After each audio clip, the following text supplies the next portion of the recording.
Assalamualaikum warahmatullahi wabarakatuh. Nama saya Muhammad Walid Nur Fahru. Saya akan mengerjakan remedial untuk produksi satu. Oke, di sini saya mau membahas pelanggaran warga negara, ya kan? Dalam pelanggaran warga negara itu ada banyak sih.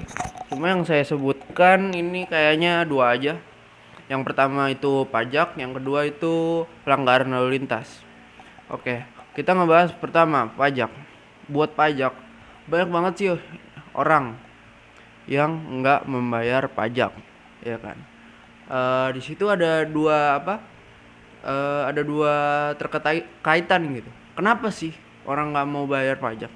Padahal itu sumber negara loh, sumber penghasilan negara, ya kan?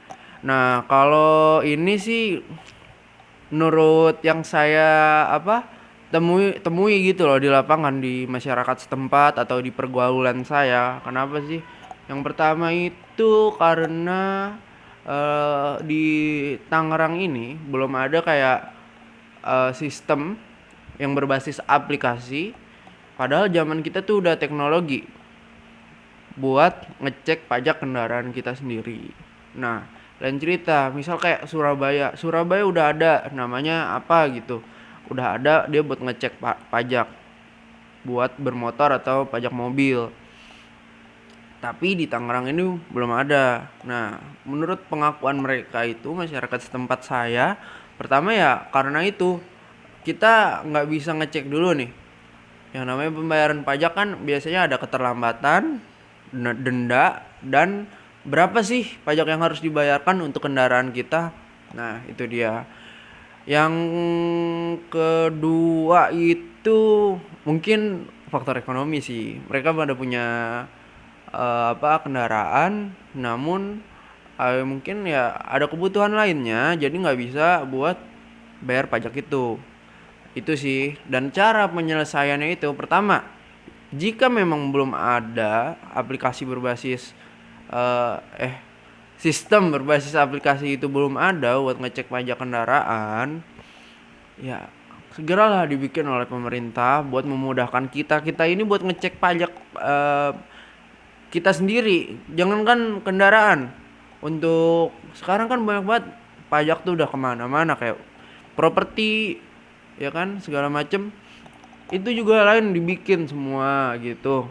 Nanti jadi kita tinggal input aja di aplikasi ini, di HP tinggal ketuk, ntar keluar gitu pajak bangunan kita berapa, pajak kendaraan kita berapa, dan dendanya berapa. Jadi orang-orang tuh tidak takut gitu loh buat ngebayar pajak gitu, ya kan. Nah, buat pemerintah kan yang sekarang udah eh, apa udah ngelakuin kayak gimana gitu buat nuntasin masalah kayak gini. Kayak kemarin tuh yang pajak-pajak mobil mewah sampai disamperin ke rumahnya, menurut saya itu kurang efektif. Yang pertama itu yang paling efektif itu membuat sistem berbasis aplikasi buat ngecek pajak kita, ya kan. Nah, yang kedua itu biar gampang itu melalui penyuluhan, kesadaran masyarakat setempat akan pentingnya membayar pajak. Nah, lalu kita ngebahas ke pelanggaran lalu lintas. Pelanggaran lalu lintas di sini banyak, bahkan saya juga suka ngelanggar. Saya nggak memungkiri hal itu karena saya juga emang seneng kayak speeding gitu di jalanan kosong lurus, kayak ngebut-ngebutan, ya itu saya juga pernah. Ada beberapa faktor sih yang bikin orang-orang itu melanggar lalu lintas. Kayak di penugasan bab 2 itu kayak dilarang belok ke kanan. Bab satu dilarang belok ke kanan. Yang seharusnya itu kan diperuntukkan untuk orang-orang yang mau ke jalur besar. Ke jalur besar tapi malah dipotong. Itu kan salah. Padahal di situ udah ada rambu yang benar-benar kelihatan jelas bahwa nggak boleh muter balik ke sono. Kayak terus mungkin ada faktor-faktor lain kayak orang itu mau buru-buru, ya kan, terus orangnya nggak mau ribet, terus ngirit bensin, ya mungkin itulah beberapa faktor. Kayak contohnya kayak ngerebut jalur busway yang seharusnya diperuntukkan untuk busway, yang mengurangi polusi untuk masyarakat sekitar, malah diambil jalannya malah makin macet lagi. Nah itu kan ngaco. Nah menurut saya, pertama, solusi yang diberikan untuk masyarakat itu adalah penindakan. Penindakan itu harus benar-benar ditegasin. Kalau perlu di setiap kayak jalan itu ada pos pemantau, yaitu pos polisi. Itu bisa memberikan sanksi tegas, ya kan? Atau rutin dilakukannya razia besar. Razia besar kan kayak ada, contohnya kayak ada pelang 100 meter sebelum razia, ada menandain kalau di depan tuh ada razia, bla bla bla bla bla. Jadi orang tuh kayak takut untuk melanggar gitu kan.